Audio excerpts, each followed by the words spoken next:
Okay, so the next thing that I wanted to talk about that you've got to make sure is completely clear when you're traveling with avoidant personality disorder is to check in with yourself and realize when you're basically overdoing it. And recognize that, and no matter what your plans are, you've got to basically stop pushing so hard.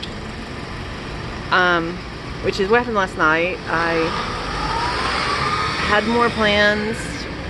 We basically cut things short at like 3 or 4 in the afternoon because it was really frustrating yesterday with so many things closed. I mean, we saw some really amazing things, but we were just absolutely dead exhausted. And the last thing we went to was the botanical garden. We only saw maybe 20% of it because it was just, we were just dead. I mean, walking all over the place, and so frustrating having these plans and having nothing come to fruition. So we're just like, okay, we're going to stop and just chill.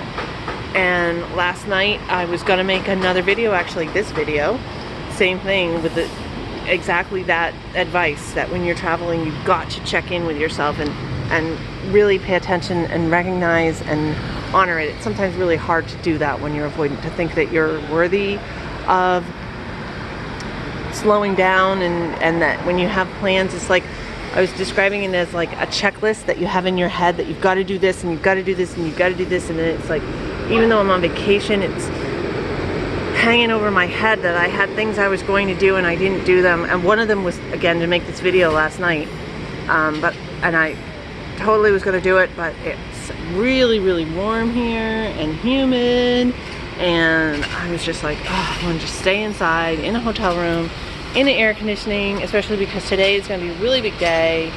I have a number of places I want to go to, and I'm traveling again to the next city, the next part of the vacation. So I'll be driving for quite a while and walking for quite a while and seeing some really cool things, and I just need a break, and I need to give myself a break and give myself permission to do it, and to recognize that I needed to do that.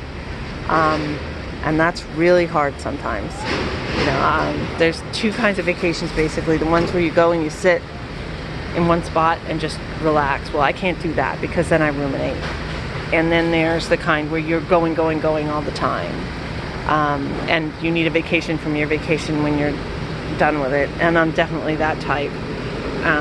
Even though being in a city recharges me, being around people that nobody's gonna judge me, nobody cares. I do, you know, stuff that if I acted this way or I did something that I felt was, you know, not the norm or whatever, or didn't behave in exactly the way that I thought I should have, I would have been like crippled at home, because I'm thinking, oh my God, I'm gonna see that person in the most inconvenient place, and it's like hanging over my head that this person is going to be there and they're going to judge me and I'm going to be judged. And I'm not feeling that at all here. I'm doing some really stupid things, like, for instance, we left a hotel and I totally forgot to tip, and I was like, oh my God.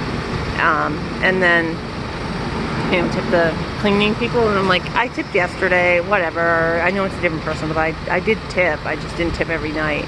So I did not meet my standard, and you know what? That's okay. And I let it go. And so being here is allowing that to happen, but there's also this part of me saying, you know, this is my opportunity to do this, and I don't know when or if I'll ever come back. And so I need to do everything. The idea of realizing that I'm basically dead to the world and I need a break is, you know, completely foreign to me. But it worked, because today we're already out and about way early. Earliest day so far, which is good because we had to check out a hotel, and also because I've got like, I think 5 different places on the list that I want to see today before we travel. And it's possible to do it when you leave early enough in the morning. If I had been pushing myself last night, we probably wouldn't have left that hotel until exactly the time of checkout, and wouldn't have gotten to the first place until noon today, and would have totally screwed up the plan for the entire week. So I'm repeating myself, which is what I do all the time, but basically that's what you need to do. You need to check in with yourself and give yourself permission to break your plans when you need to and adjust them and take time for yourself, which can be really, really hard to do when you're avoidant. And you know, being around this energy, it does feed you. You get more energy, but anyway, repeating myself, so bye.